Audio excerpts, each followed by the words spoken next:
Jackie taping us on her Betamax. I just invited Mike. Hold on. Oh. You got it. That's taping. Oh. Mike is just as bad. Mike, I know he just. How you know I'm taping? Because there's the recording in the top left corner when you start taping. You got it. It's recording now. Yeah, it's recording. Recording now, baby. She's still staring at shit. I don't know what she's doing. Hi guys. This is like a fantasy I've had, but way more Christ-like. Wait, Mike's coming. There he is. Yeah. There he is. See, you can't have threesomes and love the Lord. Look at that. Look at there. That's right. The Lord, the Holy Ghost, Jesus. Mike, he is hilarious. He did the same thing when we did Cellar Nightly. No, I'm the one that's screwing up, not Mike. But ain't he trying to connect? He's connecting to the audio right now, but he's there. Mikey. Connecting to audio. Is he using the Commodore 64? I asked him to start video, so he'll be here in a minute. This nigga's on dial-up. Nigga got an Intellivision. He was just here talking to me. Stop making fun of him. Nah, I have to. I'm gonna make fun of him when he get here. Tired of him. Old man fingers, can't operate no computer. I think all of y'all are in the same ballpark. I think we are all, you might be surprised, in the same ballpark age-wise. Ain't none of us here young. Tell Mike to get one of his grandchildren and then help him with the computer. Stop it. Miss you guys. It says joining audio. I mean, when I thought it was noon, boy, I was cursing you out. What? Oh. Woo, I was like, what kind of person would do this to comedians? Connecting the audio. Where is he? I asked him to start connecting the audio. Maybe he should start over again. No. Yeah. So what? I don't see. Wait, he left. Maybe he's gonna come back. Yeah, he's gonna come back. Oh, admit. Hold on. Admit. It won't let. It says it won't let me join. Why not? Connecting. There we go. There he is. Ah. Ooh, this is stressful. Hi guys. Oh, this is beautiful. Can we hear Mike? Mike, we got you. I got you. We got you. Jesus Christ, Jackie, get your shit together. We are all over 45. Fuck each and every one of you. Why we all got to be technicians to be on your show? Jesus Christ, man. I'm sitting in here going through my phone. I'm going through my phone manual like, okay, what happened? I do like God knows how many of these a week, but now when it's time to do mine, I'm like, yeah. I've been on here with her for 15 minutes. She left me on here by myself. and then you're now the host. I was like, what? And then she had me on, and she was like, I'm trying to invite Sherrod. That's how orgies work. If they never go as planned. This is John Lasser. This is a verbal comedic orgy. They never. There he is. They never do. What's up, family? What up? Hi, guys. I miss you guys so much. I want to address when Sherrod asked John how he's doing, and he goes, I want to get into that. That's exactly how I feel. Is it okay that I'm not doing okay? Yeah, it's okay. Are y'all doing okay? Because I'm not doing okay. Are y'all all right?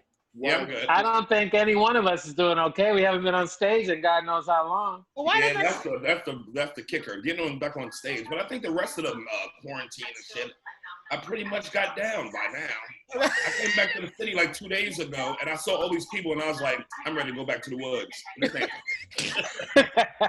You came back, and you thought the streets were going to be nice and quiet and safe. And you're like, what the fuck are these crowds? There shouldn't be crowds. All these are like the bars outside. They got the outside tables. Everybody at the outside tables pretty much take their mask off and start drinking. Yeah.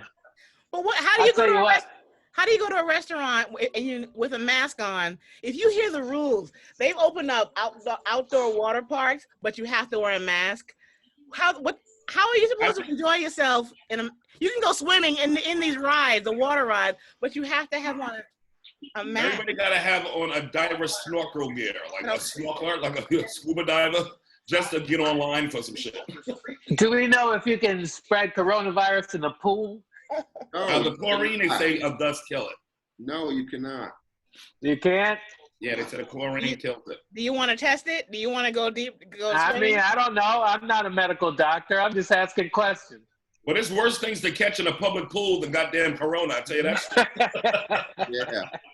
You're coming out there with rickets. That's a nice bowl of STD soup right there. I don't want to go. Yeah. I don't like public pools anyway. I've never been a public pool girl. I'm always Some are good, some are bad. The ones that are bad are the ones where everyone on earth is in it together. Yeah. You're not swimming. You're just waiting. You're just walking around in the water. Yeah. You're not actually doing any of this. Central Park have a pretty awesome public pool at the north part of the park. Who gets in the Central Park pool? And you would think that it's dirty, Sherrod but it's cleaner than you think. White people. Yeah, well, you know They clean it for them. I'm not getting a new Central Park pool. Yo, White folks are very adventurous anyway. Everybody's jerking off in that pool. Come on, everybody. We used to swim down by Marcy, up on Gates Avenue in Brooklyn, baby. Pool. Can I just say this is the most bougie nigga conversation I ever heard? She's bougie. Why is it bougie? What nigga has never been in a public? That's where we Thank you. In public pools. And No, I didn't say I've never been. I was born in one. I was a water birth. I didn't say I've never been. I've not been in one in years because I think they're gross now. Oh, we are looking down our nose at public. That's Jackie. That's a Jamaican and Jackie. She's so Jamaican. She high acidity. You need to rename this podcast Super Black Privilege. How many of you Negroes? Well, you are from the Valley, ain't you, Jackie? Valley where? In the Bronx. Ain't you from up there by Gun Hill? Yeah, I can walk to Gun Hill in 5 minutes. Okay, so that explains everything. Bonjour. Yeah, they bougie up there. Gun Hill, with bread and that's the Hasidity Jamaican area. Yep. I used to date a girl who lived up there. Very Hasidity. Okay, very Hasidity. She had an attic. Mike, they look down on Parkchester. Mike. You're right, though. Parkchester near them. Come up here. The Parkchester near them.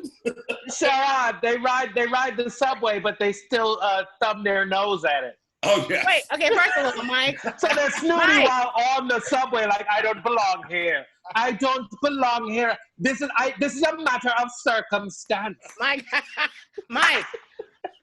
you need...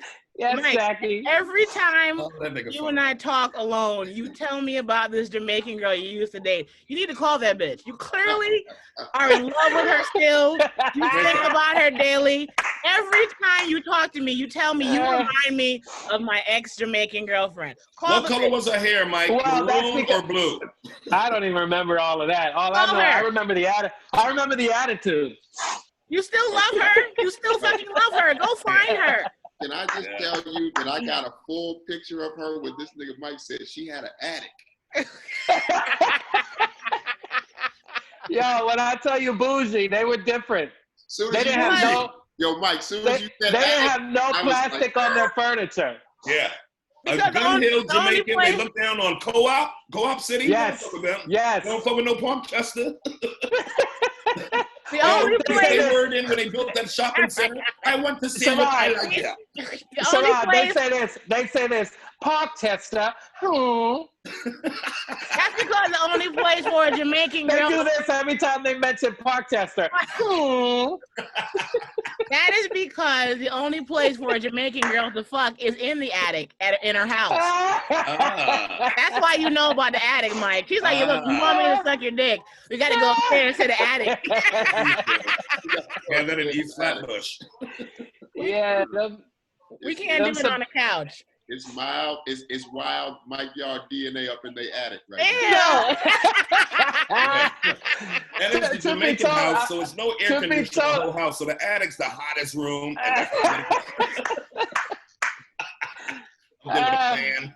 The amount of times I got lower my voice because I live with my mom. The amount of times that I've had sex on the couch while she's been upstairs asleep, I wish I had at it.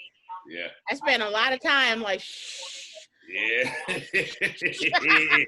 Good old couch fucking. That takes me back.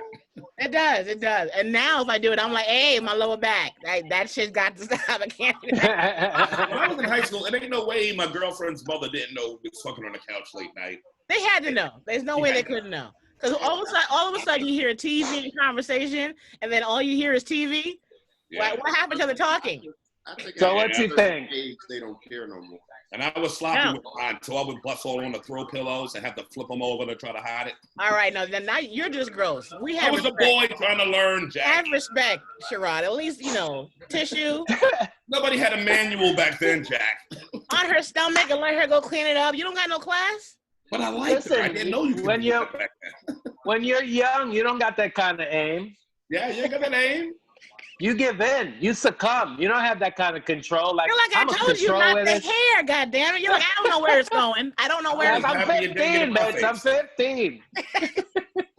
Have you, every comic that I know, because, I came up in LA. Every comic that I worked around in LA has gone back on the road, and a lot of them have gotten the virus. They dumb. Really? Yeah, like Brian Callen, you know who that is, right? Yeah. He posted on Instagram today. He was just in Texas, and he posted today that he tested positive because he was fist bumping fans after the show. And he was in there talking with them. What don't you understand about when the show was over? There's not no meet and greet. There ain't no merch. I don't give a shit that you want to try comedy. If you could be the biggest fan in the world, when I'm done, I want to go out the back door, and I want to get in the car, and I want to go right to the hotel room. People are going to take this virus serious, man. It's like the world can wait for your observational style of comedy, stupid. Somebody's going to die in your show. You know about D.L. Hughley, right? How he passed out on stage? He passed out on stage. He passed out. Yeah. He passed out on stage, yeah. That wasn't... And then I don't understand.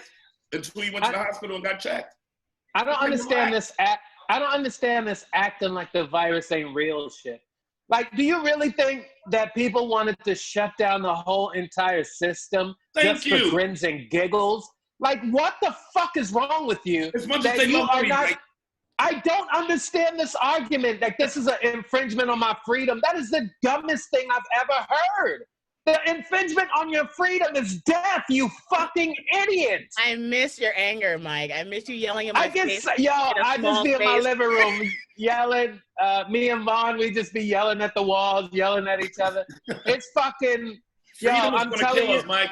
It's insane, bro. I'm going to the fish market yesterday. I got my mask on. Let me tell you something. You know how hard it was for me to make that decision to wear a mask? I was Mr. This shit is ridiculous. It's only 35 cases. But at some point, you got to open your fucking eyes, yo. This shit is real. Like, what are you doing? Why are you making this ridiculous argument? But you see all those states. I got videotape of me on stage the night before the Cellar closed, clowning the coronavirus, saying if you don't want to catch coronavirus, don't be 80 and get on a cruise. I swear. You were shit talking? I swear to God, I'm saying that the night before. Now, keep in mind, 2 weeks later, New York City had exploded. Yeah. It had flat out exploded. So, yeah, I mean, at some point in time in the beginning, we were all, whatever. But yeah, at some point in time, you gotta be like, and unfortunately, I think a lot of these other cities didn't get to see it up close like we did here in New York. Right. You know what I mean? I think that's what happened. We had to watch our hospital system. You know how you go to a friend's house and you use the bathroom and the water starts coming up like about to flow over the goddamn bowl? Like we was right there in New York City. Yeah. The hospital system almost overflowed on the goddamn floor. So it got quiet in New York. They haven't had it yet, where you sitting around every night like, oh man, I know a nurse. I know a friend of this shit. I know somebody who died from it. They haven't. It hasn't got that close to them yet. I want to find the footage of all the comedians right before anything broke out. Like the guys right before AIDS was like, AIDS, I ain't wearing no condom. Bullshit. Like polio, I drink water where I want to. Fuck polio. There is footage of me at the Cellar. I'm telling you right now, one day, BC, baby. You know what? Right son? before Corona. Ain't it sad that it gotta get to people like personally for them to fucking pay attention? Like It's like you got a whole coast, because basically it was the Northeast that was on fire, right? I mean, New York was the epicenter, but the Northeast was really on fire in the beginning. Yeah. And everybody and all these southern states was cocky. Mitch McConnell was talking about blue state bailouts and all this corny shit that they get involved in because they're whack and they don't have no spine and no fucking individuality. So they just, anyway, I'm digressing. So we was going through all of that shit and they was watching it like that's a them problem, not a us problem. And now they're on fire and they're all the cocky sons of bitches are like, you should probably put a mask on, you bitch ass motherfucker. And if you notice, Mike, if you notice, it's all the states that got a problem understanding evolution as well. Yes. They don't like science. Science to them is the devil. Hell, science. Yo, global warming. Unbelievable. Global warming, and to Sherrod's point earlier, I said this. I was having a debate on some other podcast with this newer comedian. He was saying that he didn't think that people would ever really, really latch on to the coronavirus thing. But keep in mind, the AIDS thing, very, very similar until Magic Johnson caught it. You remember what Magic Johnson did for AIDS? It humanized it. Then it was like... It's what Michael J. Fox did for Parkinson's. I got to digress. I think that happened for me when Arthur Ashe caught it, because the way he got it, fucked everybody up. But I just think when it's someone that people, when they feel like they can connect to that person, then the actual virus becomes real to them. Even when Arthur Ashe got it, I remember black people saying, I ain't getting no blood transfusion. Pull the plug on me. I remember the last time, shit like that. One of the last times I got tested for HIV, they sent me the results in a certified letter in the mail. You wanna watch an envelope not get open? That bitch was on the dining room table. That shit was on my table. I was like, I ain't never gonna open that envelope. I was looking up numbers to see who I gotta call. Like, hey. The envelope and broke weed on it, but not like you got a cough right there. I got an announcement. I don't even know the results yet. Yeah, that's hilarious. That they sent me a certified letter. Don't you ever send no medical results in no fucking letter. Either you have me come down there. Yeah, if I got AIDS, tell me in a singing telegram. I want you to call me, and when you say hello, also be like, and goodbye. That's how I want to go. I mean, just call, when you call me, just go, son. That's once you say that. No, just go, yo. Yo, Sherrod, once you say, son. I'm hanging up. I got it. I don't want to hear it. I don't want to hear the rest. I'm hanging up. I hear you. Fuck you, son. Fuck you for calling me with that bullshit. But I hear you. Son. That's all you gotta say, son.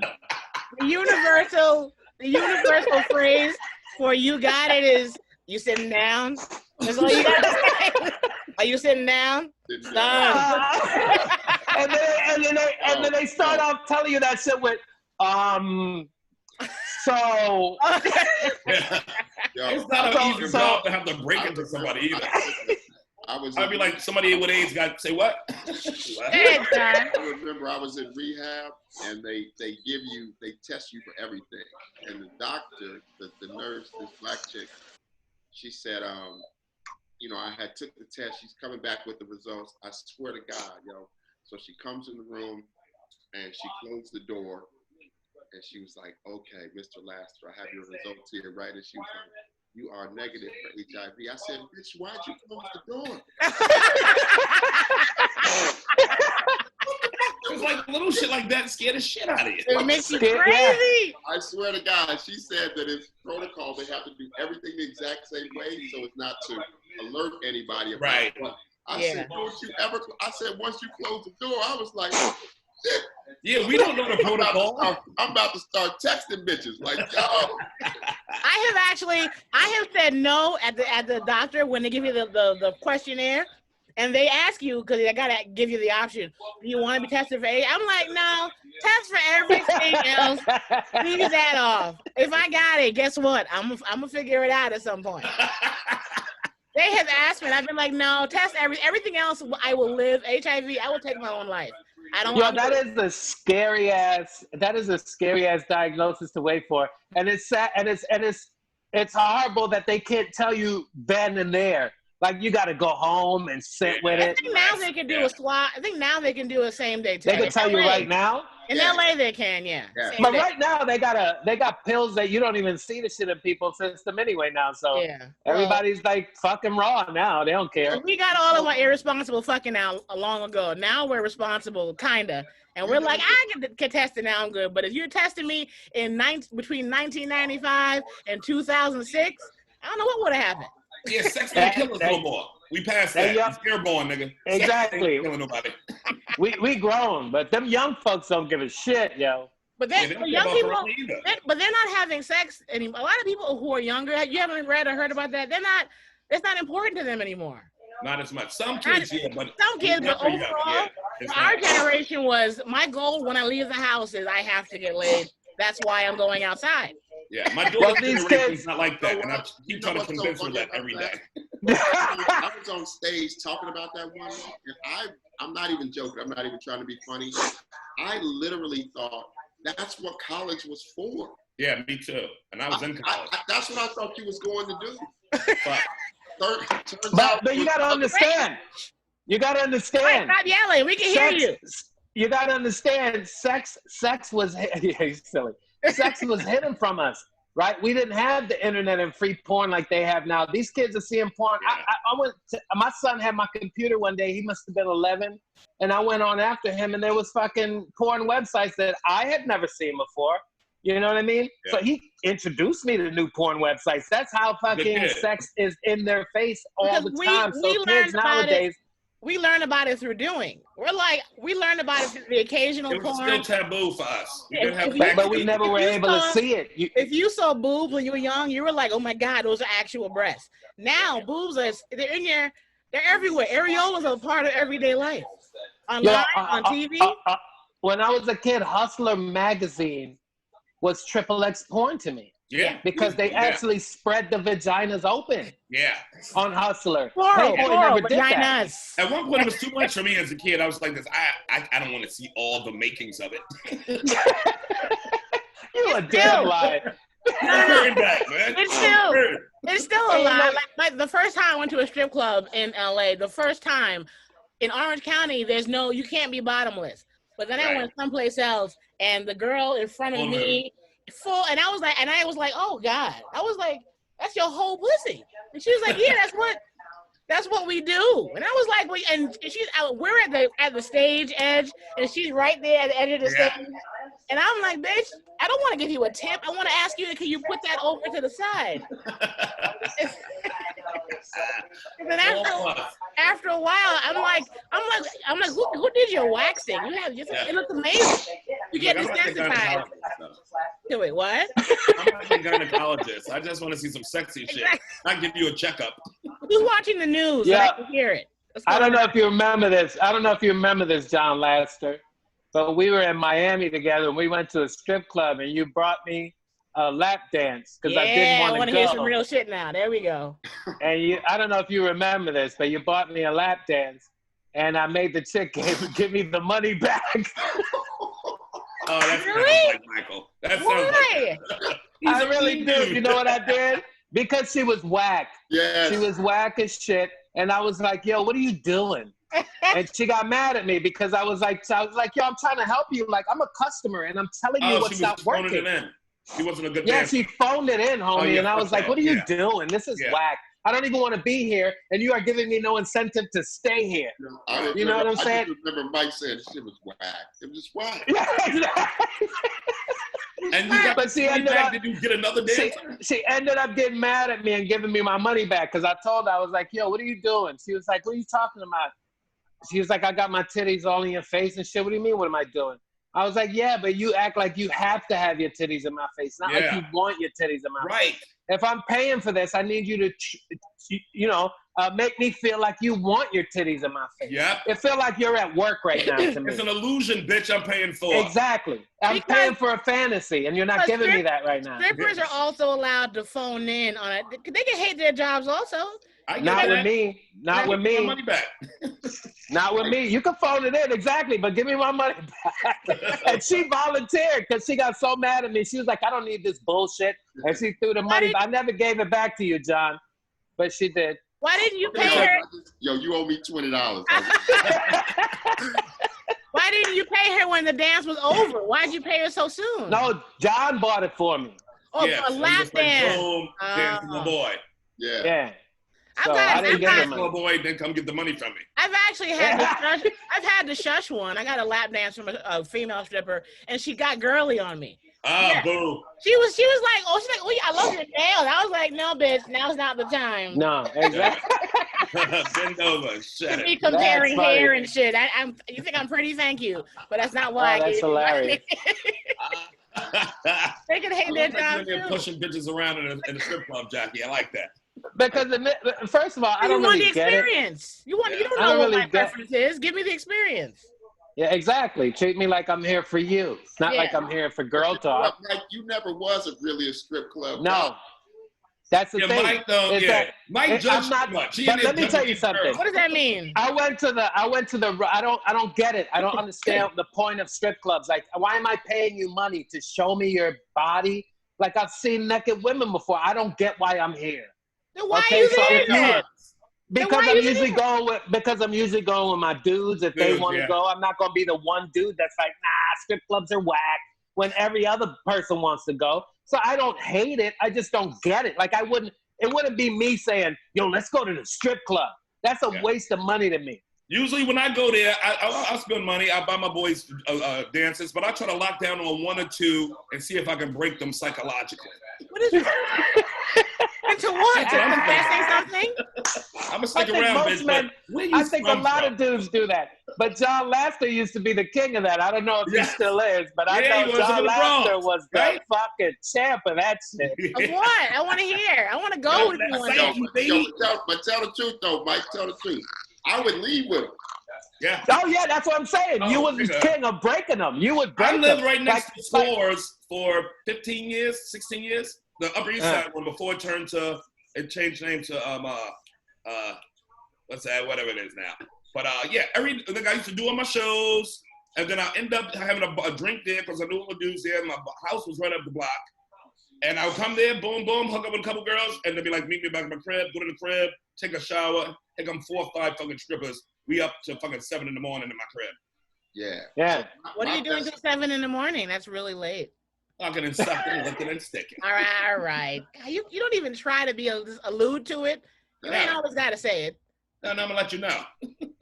What I have done, my ex years ago, I would bring him to a strip club and I would pick out a girl who I know he had a preference for. And I went to the dressing room where they got dressed and I pulled her aside. I'm like, hey, my man is so-and-so. He didn't know. And I gave her extra money. I'm like, I want you to turn him out so that when we go home, I get the benefit of this. Yeah. You got to use it. Good, smart girl. Smart girl. Use it. You can't be a jealous girl in the strip club. Why? That's what I tell women. If you jealous of your man being around women, send them to a strip club. Those bitches hate us. They sure do. They sure do. Except for John Laster. Except for fucking John. I used to look at John like, how the fuck? Yo, let me do you do so this? If you can get in their hand and be a friend, then it's great. Let me tell you, my best friend. So all the years that I had, at one point in time, I had 4 bar shows a week. Yeah. 4 different rooms I had every week. But my best friend, he was doing the same thing on a different track, but he was DJing at 4 strip clubs. Right. So I would always go to his job after I got off. So I spoke stripper. Right. Write that down. I speak stripper.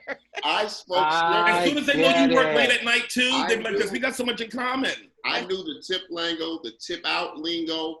I spoke stripper. So once you start talking in their language, they like, oh, he fucks with us. And then that breaks the ice. And then before you know it, I'm like, yo, I'm staying at this and that. And they was not to mention, I know how to spend $30 and make it look like $300. Yep. And they knew that. So they appreciated that because I know how to like get a girl all types of attention. They love game. Where everybody else started spending on them. And then they would come back to me like, yo, I appreciate you doing that. Yo, I'm right down the street. They be like, I'm right down the street with you, bro. Let me tell you something. Let me tell you, John. I love it. Recently at the Cellar, McDougal, I have quietly been watching John's technique. Oh. He doesn't know it. He doesn't know it because I don't want him to know that I watch. But I know how much attention he gets from females. Yeah. He's very good at rolling up on you quietly, not sexually. You don't think he's hitting on you. Yep. He'll strike up a very PG-13 G-rated conversation. Yeah. And then the next thing you know, his phone is out. He's taking down information. And I'm like, this nigga is a wizard. I've watched him. He move up on him like he's the alderman. He walks, he rolls up on him, and you don't know what he's going to say, but she's never like, oh. She's always like, oh. Well, you see, when a girl's head tilts, that is her saying, tell me more. I'm interested in what you have to say. Spill it in my ear. I'm a dirty boy. Let me tell you something. John has got amazing skills. I have been watching you, and you're really good. You're all races. Women, you would imagine, be like, nigga, if you don't get away from me, you get the whitest, blondest, skinniest chick. Game is the motherfucker, baby. Game. Let me tell you something. Game's a motherfucker. For a number of years, I've watched John and went, how the fuck? Because the nigga don't give a fuck about fashion. He ain't flashy. You know, he ain't walking around here flossing money. He don't do none of that shit. Nothing. He got on a Georgetown hoodie. He's got on a sweatsuit hoodie, pulling bitches. And I was like, he's not even dressed like he gives a fuck about being outside. And I think that's what they love. You gotta Russell Simmons it, nigga. Yeah. There's like this nigga self-confidence. He said, fuck it, I'm not getting dressed to go to work. Yeah. Will mean nothing to him. I love him. I don't know whether to say thank y'all or fuck all y'all. Because that back table is a chick magnet, and women they'll linger. They'll linger around the table. They know the comics are back there. And they'll sit at the bar, and I watch them, and they'll talk to me.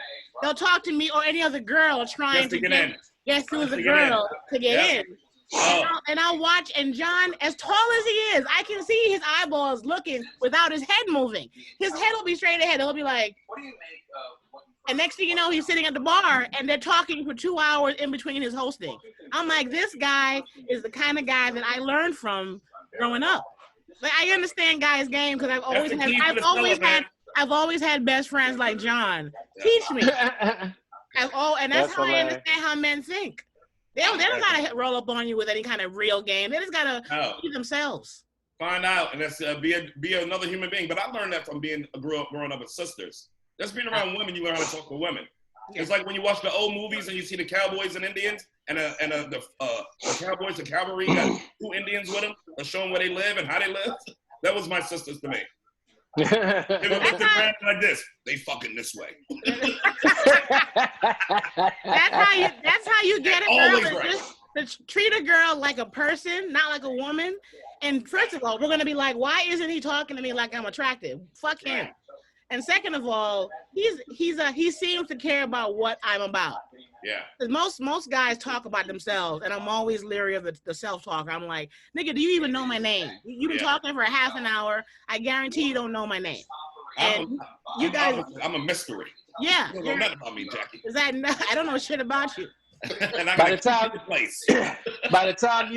time you're pregnant, you're like, what's that nigga last name?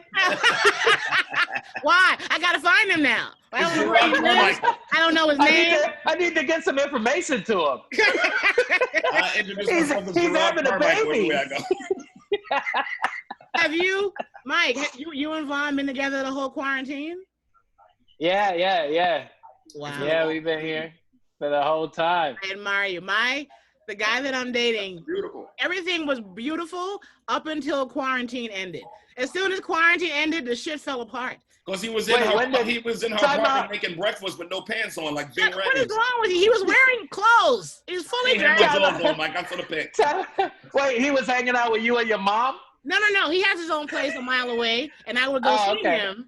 But he was trying to get me to stay, and I was always like, I love that I can get the fuck out of here and go home. Yeah. But I wasn't sure. I didn't want quarantine to define what we do.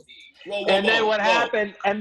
What happened was he stopped asking you to stay, and then now you're like, why this nigga not asking me to stay? You know what? Wait a minute. When I was staying during the quarantine, that's such a woman thing. I don't want to stay here. I'm glad I got my own place. Listen, and then he stopped asking you to stay, and then you go, why this nigga not asking me to stay? What's going on with him? During the quarantine, and that's actually true. Fuck you. During the quarantine. When the quarantine started and I was staying occasionally overnight, one day I came back and there were a pair of slippers and a matching robe on the nightstand on my side of the bed. And I was like, well, who the fuck he bought it for me? But the more quarantine passed on, I don't know where the shit he bought me, where it is. I don't know where he put it. I'm like, is my time over? It's time for the next bitch? Did you put? Yeah, she got it. Wow. Bitch got your robe. Can I just say this?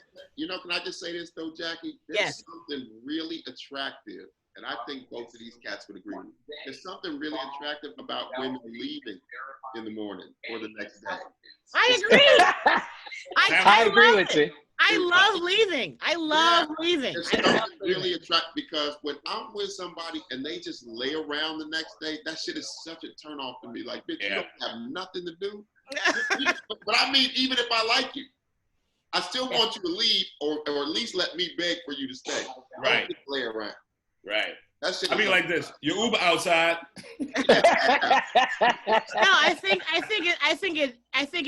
I maintain my independence by getting up. Even if he cooks breakfast for me, which he does a lot, and it gives me coffee, even if we do it again in the morning, I'm still gonna wrap my shit up and be like, all right, well, I'm gonna head out. And his face is disappointed, but I can tell he's also like, no, you should leave. You don't fucking leave. It's okay.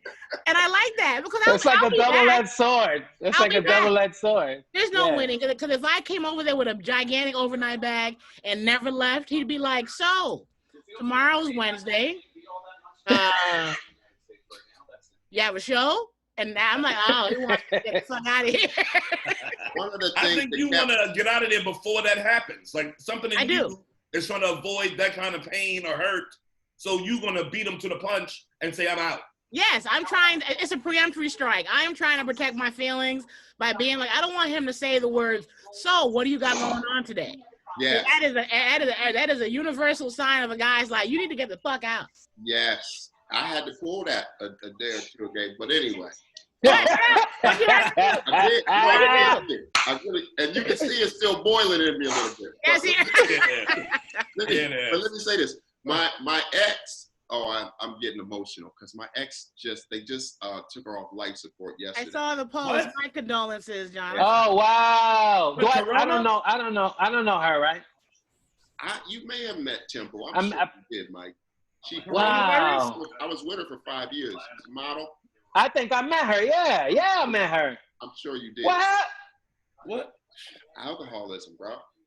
Because I was always anybody who don't got a good John Lasseter alcohol story ain't known me very long. But she, when we were together, was the one that was like, hey man, you need to pump the brakes.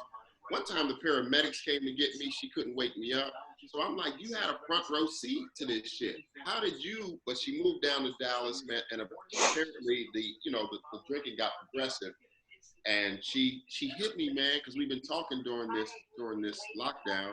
And she said, yeah, I had to go back to the hospital, some alcoholic ketoacidosis, which I've never heard of ever. Not in all the detoxes, rehabs I've been to, outpatients. I never heard of this shit. And apparently they caught up with her last week at cardiac arrest. So they took her off yesterday. Wow. Oh my God, I'm sorry to hear that. That's crazy. You know, I was in the fetal position up until yesterday. I was in bad shape for like. And all this Wow. For like 4 days. She's in Austin. She was in a hospital in Austin. But then the other thing that ate me up was, you know, COVID is raging in Texas. So they wouldn't let nobody go in there. And then when her best friend told me she's in there by herself, I just lost it. The thought of somebody that you love laying there dying by themselves, not good for me. Yeah, this is a crazy time for that. But they did. Once they realized that she wasn't going to come out of it, they let them in there, which was a huge relief. And then her best friend, me and her hated each other over the years. We had like a 5-6 hour conversation on the phone. And she filled in the picture of what happened, which makes you not feel so crazy in your head, like, what the fuck happened? But once you find out what happened, at least you have that peace of mind of, at least I know how the situation devolved. Right. You know? So that was a blessing. She's beautiful. She was beautiful too. I'm sorry. Oh, absolutely. She was gorgeous. Speaking of beautiful, Mike, Vaughn is way too pretty for you also. I don't know how you. Absolutely. I always shoot up. Yes. Why am I going to do some regular shit? Why? I'm just saying, you can't do no better than her. You're done. I hope you know you're finished.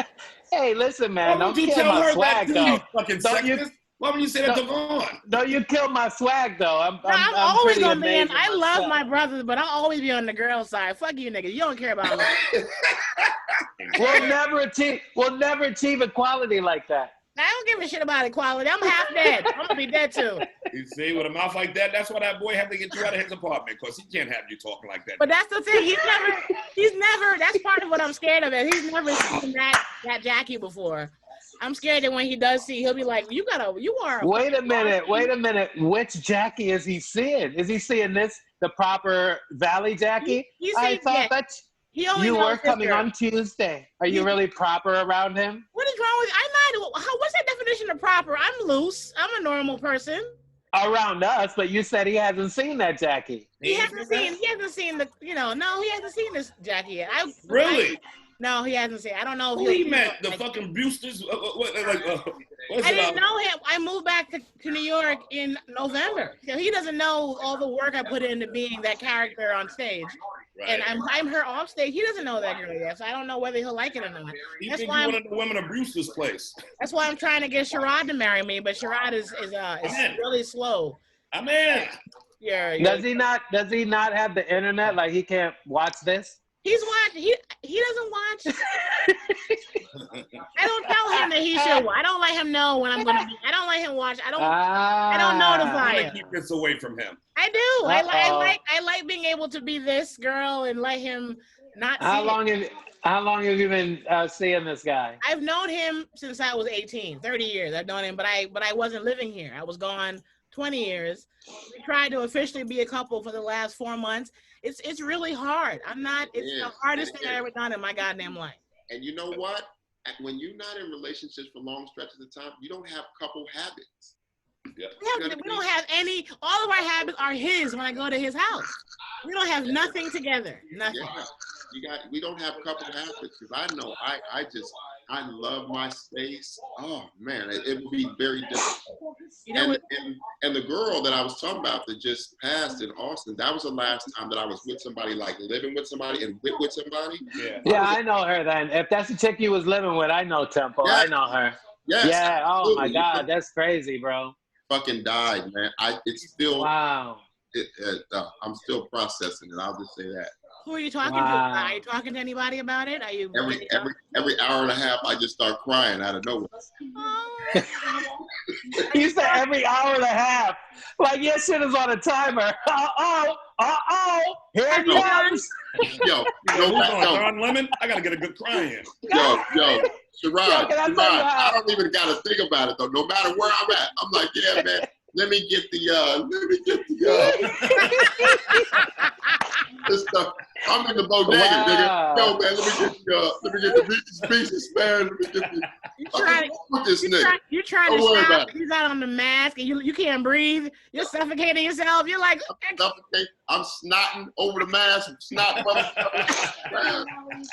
Yeah, that shit is insane, bro. I remember I went through that.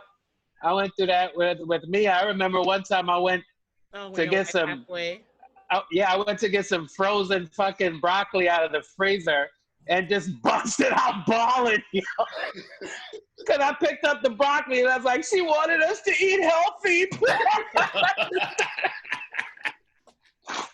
Yo, it's insane because that shit just hits you but you gotta let it out, man. Don't fight that. You know that. You know that, John. You done did a lot of work on yourself. I'm not gonna lie to you. Like, I done had niggas shot, stabbed, whatever.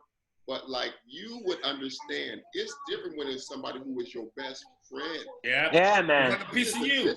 This is a whole different thing. It's a piece of you. Yeah. And I remember, Sherrod, hearing people say, "Oh, I feel like a piece of me died." I'm like, if you don't shut the fuck up, now I'm in the crib. I feel like a piece of me died. Yeah. I'm telling you. Hell yeah. Yo, John, nobody understands that. I remember when it happened to me, people would say dumb shit to me. Like, I know how you feel because when my cousin passed away, I'm like, I should stab you in the fucking throat. Yeah. You have no idea how I feel right now, homie. No idea. You have no clue what it means to go through that, bro. And as fucked up as I am, when she moved so we parted ways. You know, she was making $10,000, $15,000 a day modeling, and then her career started winding down. Now it's expensive for her to live in New York. She was like, yo, we gonna be together and have a kid, or I'm about to move to Dallas. So we never broke up. It wasn't a break. It was a parting of ways, kind of. Right. You know what I'm saying? But so she gets down there, a year or two, she meets this guy, she's engaged. They was looking for a condo that week. She's sending me pictures. Yo, you like this condo, like this condo? Me and the guy I'm engaged to is looking at these condos. She's sending me pictures. I don't even want to know what he going through. You know what I mean? Oh, man. A whole nother level, like you experience, Mike, of pain. Yeah. I don't even want to pretend to try to wonder what that type of pain is. Yeah, it's another level, man. It's one of those things, man, where you don't see a way out of it, bro. It's like, because, you know, that's it. It's over. That's it. And you had no say-so in it. It just, you woke up one day and it was over. That was it. Yeah. You know what I mean? So that's a whole nother level, man. You know what I've been doing? I've been burying myself in my John Lasseter challenge, in the project that you did. Yeah. No, you know, the New York Times just wrote it up on Friday. They did? Oh, that's dope. Congratulations. They mentioned it in the New York Times. Now they want to do a full article on just the challenge alone. Yay. The girl hit me yesterday. Yeah, she was like, yo, get me one big name. It's just like anything else. She was like, yo, could you get me Chris Rock or Spike Lee? I was like, bitch, I don't know Chris Rock. Don't worry, John. I'll do it for you. I mean, it's around the way. I'll do it. Give me the name. You're my friend. What's that? I'll do it for you. I'll do it. Do what? Get Chris Rock. Oh, I wasn't even thinking that. No, I'm joking. Oh. Try and get somebody through the cellar. Try and get Michael Che, somebody you can get a hold of. Yeah. Sherrod can't get you Chris Rock. Well, the thing was, my boy I was talking about me doing it myself, Michael. You know what? Oh, I thought you were saying you would get him Chris Rock. Hey.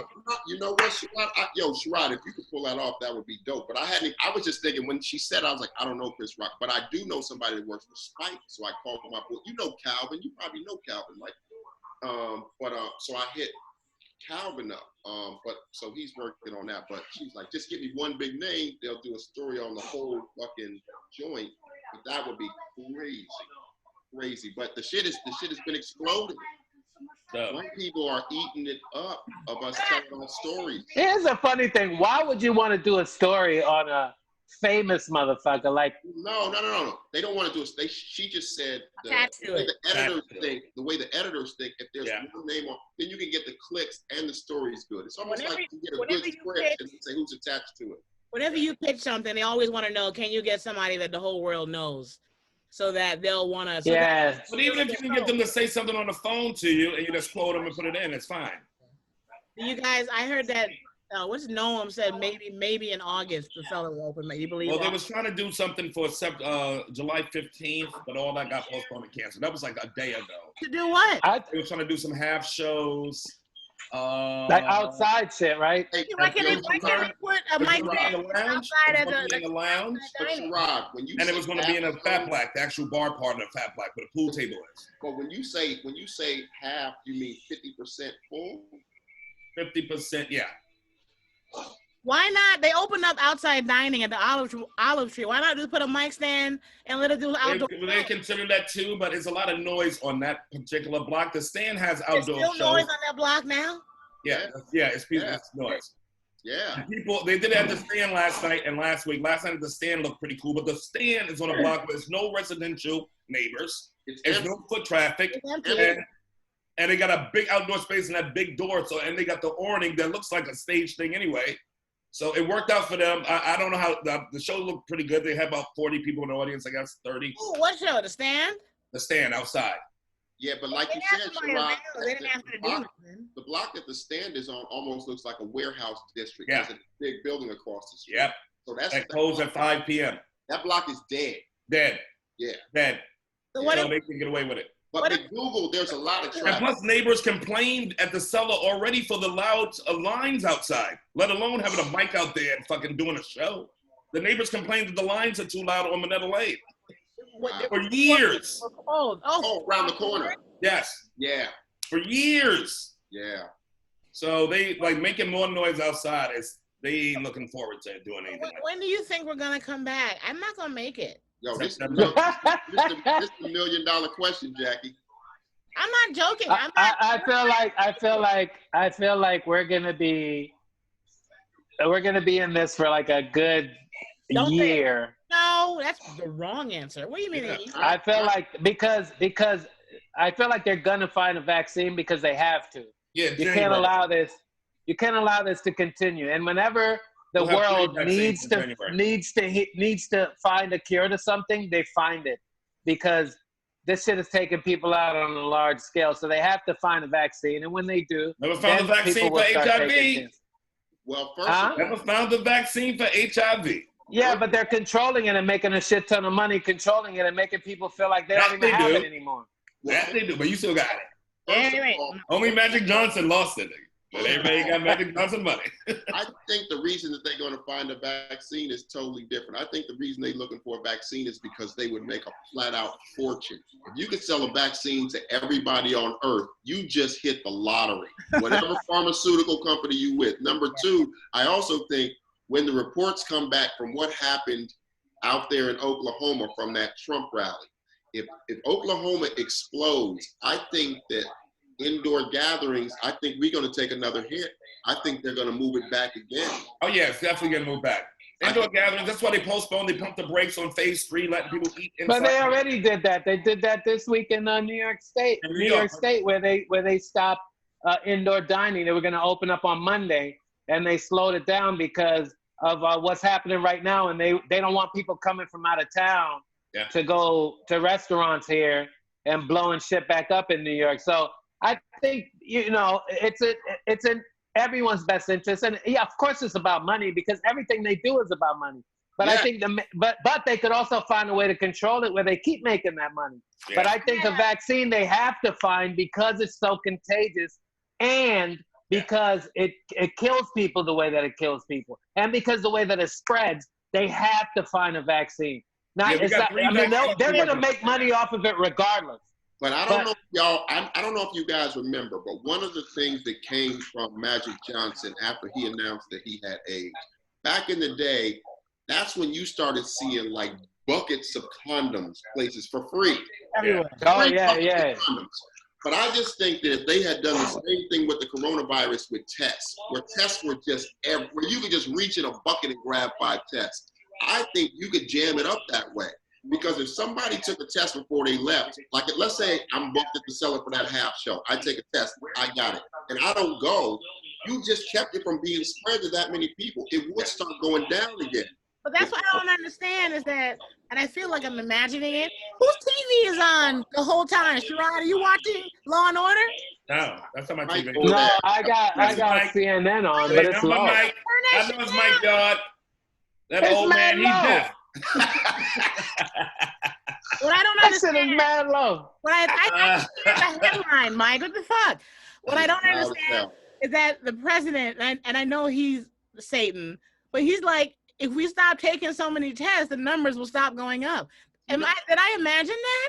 No, he really did say that. But yeah, if you That's test more like people, saying, yeah, that's you like get saying if they didn't have pregnancy tests, nobody out here pregnant. pregnant. Really? Yeah, All it's these dumb. bitches pregnant. He's an idiot. Jackie, don't feed into that dumb shit. I'm not feeding into it. I'm in disbelief. Like, who would say that thinking that makes sense? Oh, Donald Trump would. Because to some people, it does make sense. That's the Yes. scary thing. Because they Yeah, want to not know. It's better to not know. Listen, to A lot some of people, people, the same thing it you said makes with sense. AIDS. If you had AIDS, don't test me for that shit. Same To thing some you said, people, they said it makes for I sense. was joking. Go ahead. But they To ain't. some people, it makes sense not to wear a mask, which to me is the dumbest thing. Because I mean, just logically, you would think that it makes sense to put a mask on. Because if you have a virus or somebody else has a virus, and they talk with a mask on their face, then whatever comes out of your mouth normally when you talk won't be able to hit me because there's a barrier, and vice versa. Whatever the arguments that I've had with people when I go out in public is the dumbest argument. They're coming up on me and I'm like, you don't even know me. You don't know if I have it. So why would you? And then you get mad when I don't want to be close to you, but I could be saving your life. But you know, some people like this. Don't try to save my life. Fuck off. Yeah. When they got mad at Michelle Obama for trying to tell kids to eat healthy, like fuck off, bitch. Don't try to save my kids. But I think that's what you're dealing with. But I think They got mad at Mike Bloomberg for not wanting to sell big gulps anymore. He's like, nobody needs that much sugar. But I think it's But more that's- about, Hey, John, let John talk. Go ahead. I think it's more about, like, if you want to, if you support someone, they look for ways to justify, no matter how insane this person, no matter how insane what this person says is. I don't think that any of them in their right mind think that if you build a wall, it's going to stop all immigration. That these Mexicans are not going to find a way over or under that wall or around it. They fly. But because he says it, you say, yeah, let's go with that. If he would have said, you know what, I'll tell you what stops coronavirus. Everybody wear a Reynolds wrap wristband. They would be arguing for Reynolds wrap wristbands. It doesn't matter. As long as that's our guy, we're rolling with it. Look at the white evangelicals. How did they justify following a guy who said, I grab women by the pussy? Yeah. And you know what they said? It's locker room talk. Yeah. Christians who got, and wait a minute, you know they what got other interests. Right after he said that, he said, give me a tic-tac, because I'm about to violate this bitch right off the bus. And they said it was okay. Anything, as long as it's their guy, they will justify the unjustifiable, even if it's a mask, even if it's going to kill their own. These dudes put bounties on the heads of American soldiers. Russian. Silence. He ran. Yeah, but these are the same. Ground. Silence. And these are the same people that support the troops. And you have to, and they bow down to the troops, and the troops are this, and the troops are that. But then they put a bounty on, and Trump says nothing, and they act like it didn't happen. I agree with you. But that's the problem. Most people are sheep. Coming out too. We're gonna see more of the story coming out because now we talking to the families of the soldiers who actually died. So now, right now it's just a story up in the air for people. So once you start talking to the families and they fucking loved ones who died last year because the Taliban got paid $100,000 a head to kill them, when those stories come out, it's gonna be a different ballgame. But Sherrod, let me ask you this: my disappointment is just in finding out how dumb people. I didn't know that they were this ignorant. I didn't know. I know there was racism. Oh yeah, I do. But I didn't know that. I had no reason to know it. I thought the best, and I thought people don't like me. I'm black. I'm used to that. But I didn't know it went so. I didn't know there was so many layers. But Jackie, you know what the beauty of a lot of this is it's pushing it out in the open so that regular people the people, a lot of white people in particular, who didn't realize how bad it was, can now stop saying, oh, I know somebody who's racist. It's Jim on the 7th floor. No, it's not. It's 35 to 40% of this country that will defend the indefensible. And you know what's great too? What I love about it is the new generation. These young kids get to see their parents and their grandparents who said, I supported Dr. King and I blah, blah, blah back in the day. But now it's right in your face and your kids see you're a hypocrite and a fraud and you fucking ain't on the side of justice. Just like that little white girl had her parents, blew her parents up on video when she was fucking saying sense and her parents like, you don't understand the ghetto. I go down there around those people. And she was like, listen to yourself. These kids are recording their family. I came out of you. These and kids, you know what? Kids are recording their family like, Mom, I didn't know. That's the great part. I didn't know you guys were thinking this way. Yeah. Right? Well, so it's a good thing that it brought it into the light, just like the George Floyd video, right? The whole thing, the reason that John Lasseter thing started was a white friend of mine, my homegirl. She said that George Floyd thing was the fuel for all of this outrage. And I said the fuel, she didn't understand. I said George Floyd was the match. The fuel was all the time that we've been punked by the cops, that they have done foul shit to us, and nothing happened. Yeah. All that was pent up rage. Yeah. So that wasn't the fuel, that was the match. What are you talking about? And the thing about white people, the reason why these young white people are joining the fight, for the first time, they had to watch that tape from start to finish. Yeah. Because keep in mind, the same thing happened to Eric Garner. The only difference was the Eric Garner tape started with the cops already there. So in white people's mind, he must have done something. Yep. They didn't get that out this time. There was no out. You had to watch the whole thing, and then you had to sit there and say, oh, and these guys still aren't arrested. How could that be? Because we all know if that was Nikki Glazer underneath that cop, motherfucker would have went to jail that night. That night. No, somebody, 20 white guys would have fucking screeched to a halt in pickup trucks and tackled the shit out of them fucking cops with guns in their hips because Nikki Glazer was being fucking kneeled on her throat. Come on, man. People are sheep, and you can, and that's why we're shocked. But throughout history, people have been sheep. How do you think religion became popular? Because it was a way to control people. People are always looking for a way to be controlled. And when they find that and makes them feel comfortable, they succumb. And so they forget about morality. They forget about all that shit. They get happy for having a leader. You don't have any kids? Exactly. You don't have any kids, John? No. All that fucking you done all this time and you died. How the fuck did we end up there?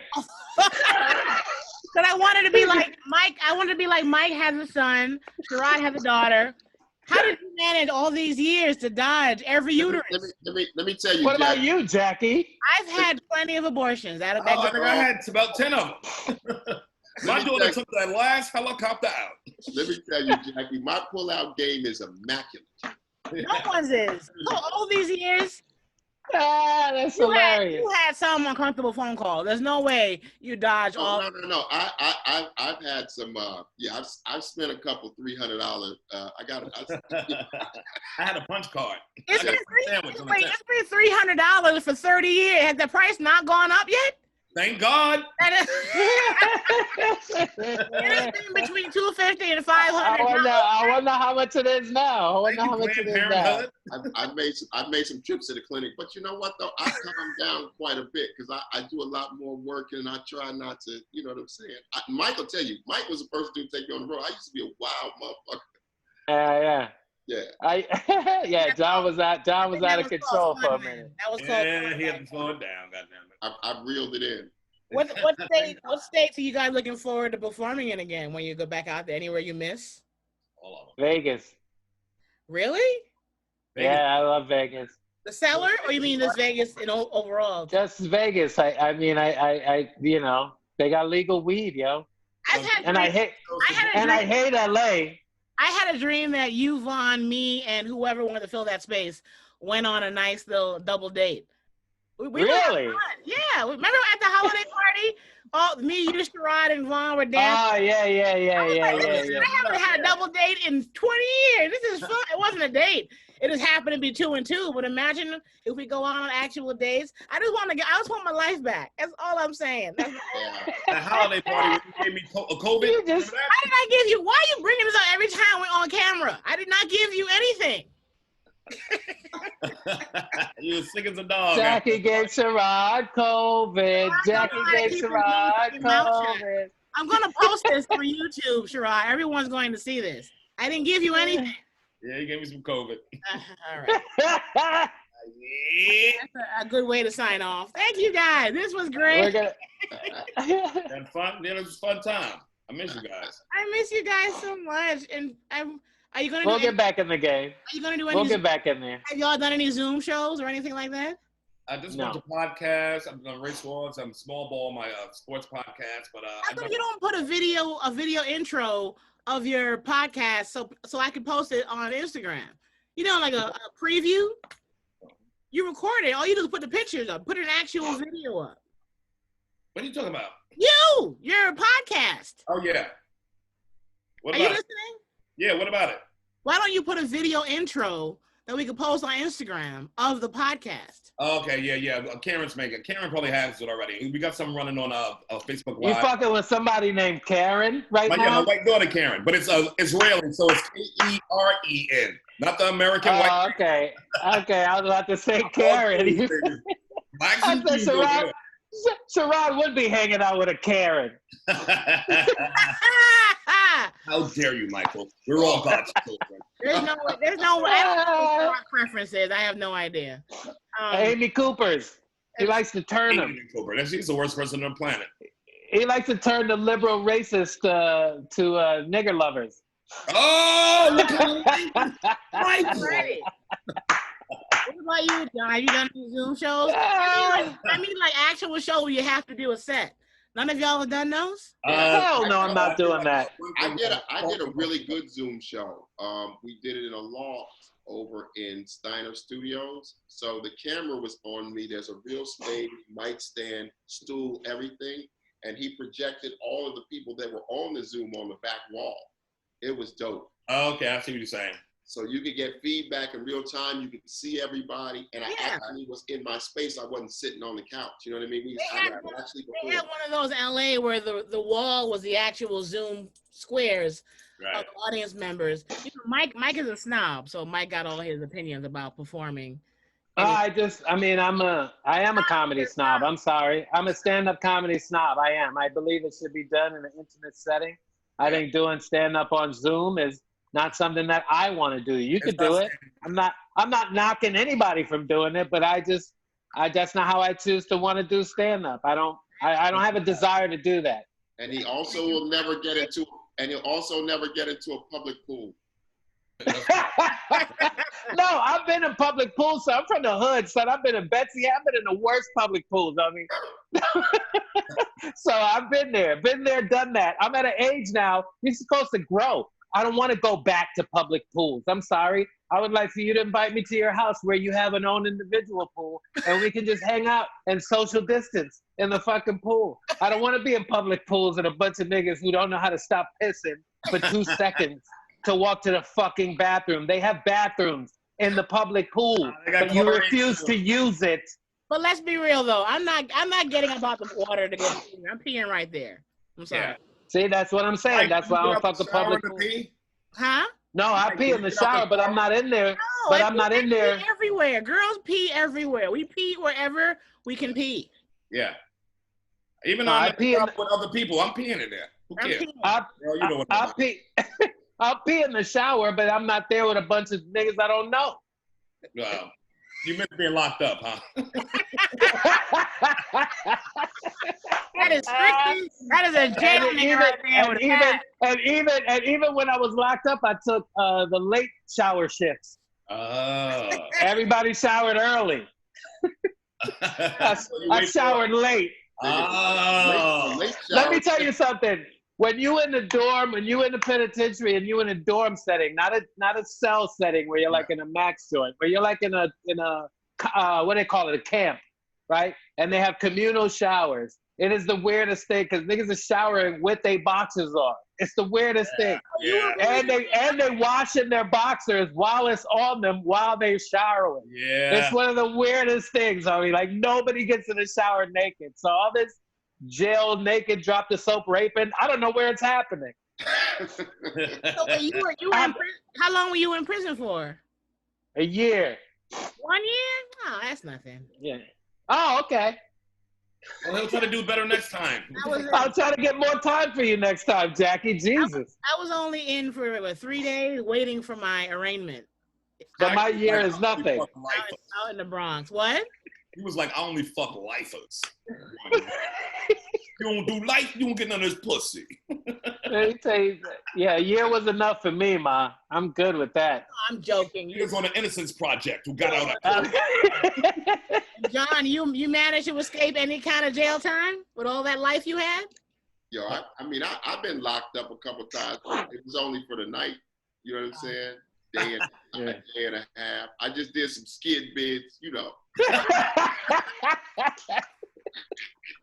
I don't even know what that means. These niggas did not want to let me go, man. I don't know what it was. Maybe they didn't like my look or something, but they was like, nah, we holding on to him. So he ain't going nowhere. Did a couple skid bids, shanked a couple niggas, and got up out of there. I shouldn't have went to jail, but I went to jail because of Joe Biden. What? What? I went to jail because of the 1994 crime bill. Oh. That was Hillary. They should have went easy on me, but they gave me the book because, you know, they were trying to crack down on crime, and then and this bill had just been passed. I'm just fucking around. I'm like, what are you talking about? I'm just finding a way to blame Joe Biden, blame somebody else for my issues. I was a criminal. Oh. You know, let's call it what it was. I wasn't the. You know how everybody in jail be like, man, they got me on some bullshit. No, they got me on the shit I did.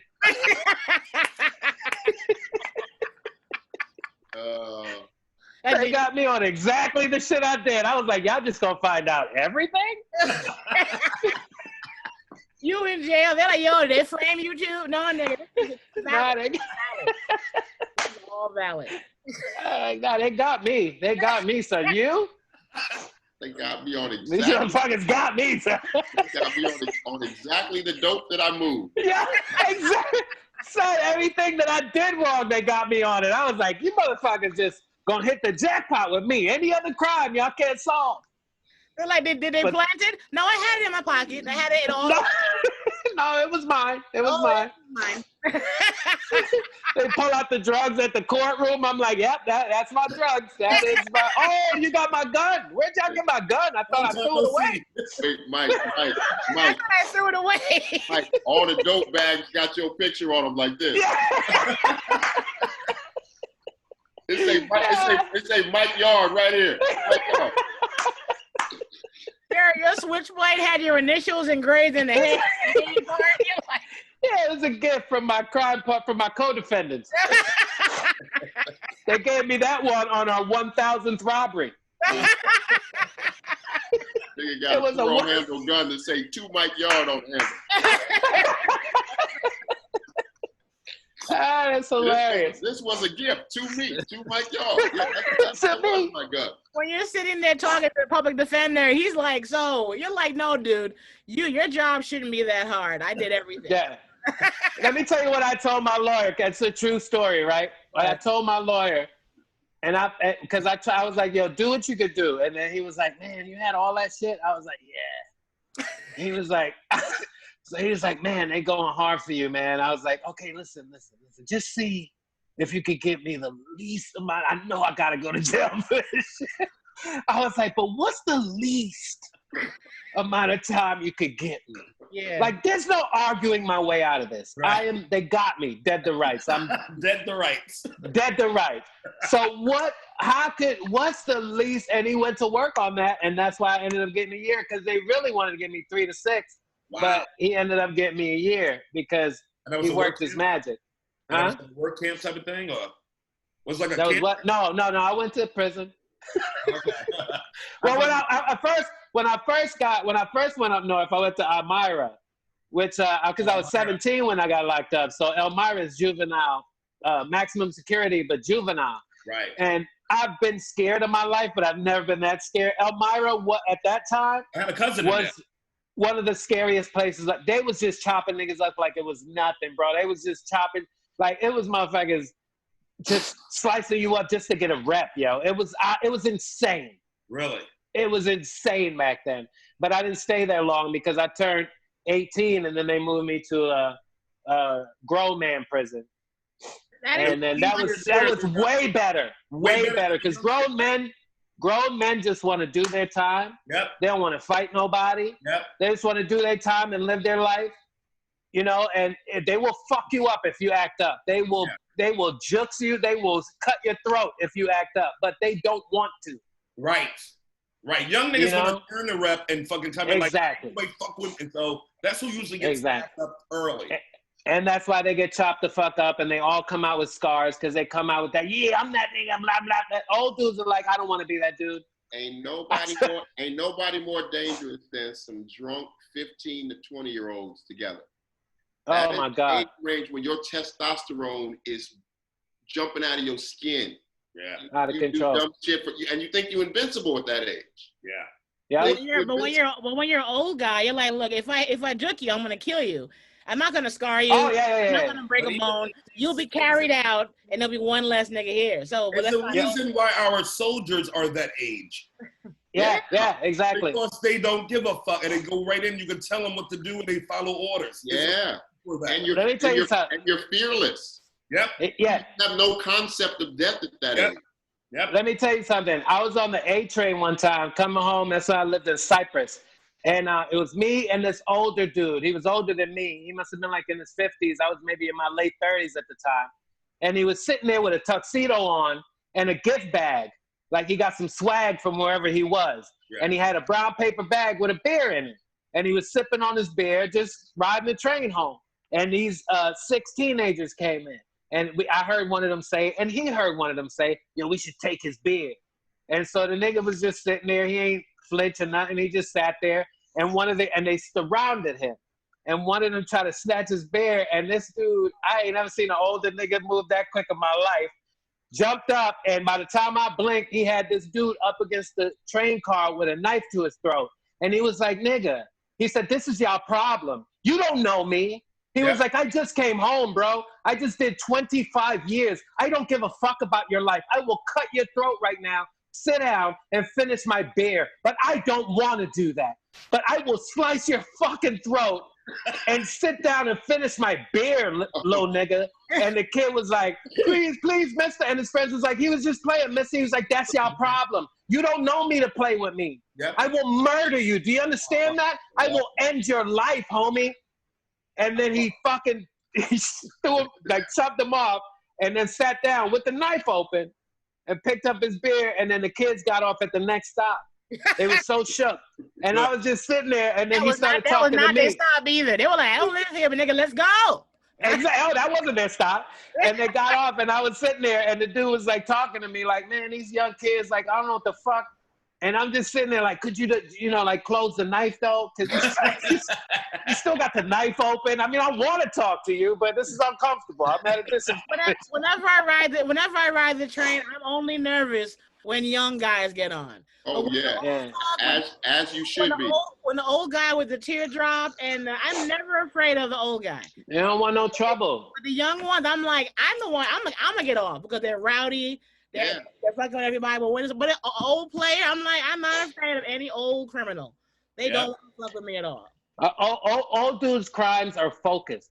Young dudes' crimes are opportunistic. They happen random. Yeah. They don't plan it. They just do it. They just do dumb shit, and then they go, oh, shit, why'd I do that? There's no rhyme you know what I mean? No rhyme or reason. No. Just like a hard time for them, though, they keep it moving. And when be a hard time for them, they're like, nah. And when the young ones notice that you're trying to mind your business, they fuck with you more. Yeah. When you hear them and they fucking pump little faces, they scatter. I hate little kids who are bad. I hate them. And not all of them. Some of them. I'm not a big fan of young teenagers, the wild ones. I don't like them either. They get on my nerves. Some of them are sociopaths too, though. Some are. Most are just hurt at home and ain't getting no love. That's 95% of them. Yeah, 5% fucking assholes. Hitler was a kid before, but the rest are just neglected and abused and playing it out in some other way. So it's like I feel bad for them. I try to reach out to them, but you got to punch them in their fucking face. Yeah. All right, guys. Guess we're gonna end on that, punching kids in the face. Anybody else? Fantastic. That's how you end your podcast. Punch a kid in the face. Fuck these little criminals. There you go. I understand a lot of your anger now, Mike. I totally get it. It's probably. Oh, my childhood was quite fun. It was fun. I mean, yeah. It's probably. I want to ask Vaughn if y'all role play at all. I want to hear the stories. No, you know. You just want to hear something about yourself too. You want to know what my childhood was? Watch the documentary, The 7-5. That's how I grew up. Yeah, that's my neighborhood too. I mean, Brooklyn is. Yeah. Well, we have the 81st. The 71st. 75 was up the hill. That's where. Yeah. Maybe that's why yeah, man. You guys, all three of you guys are criminals. You're the kind. The three of you, I'm the bougie Jamaican girl. You were the kind of boy that I wanted to go out with. All y'all. The one that my parents are not allowed to talk to him, or him. I'm like, well, guess what? I want to talk to him, and him. Yeah. If you were an R&B group, you'd be called Forbidden Fruit. I would have told your mother my name was Desmond. I like that. Every girl parents are like, you don't talk to him, you don't talk to him, and you don't talk to him. Jackie, the name of our group will be Boxers in the Shower.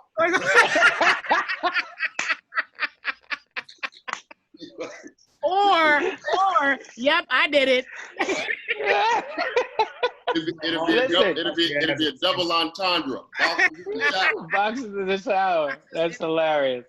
All right, let's do this again every couple of weeks because we're not gonna be together like we usually are. All right, keep me updated. I'm in. All right, just hit me up. I will. I love you guys. Love you guys. All right, love y'all, mama. Bye. All right, y'all, peace. Tell Vaughn I said love her too. Will do. Vaughn, Jackie said she loves you. Bye. We all love you, Vonnie. Bye. Everybody says they love you, Vaughn. Bye. She said, love y'all. Bye. Bye. Yay. All right.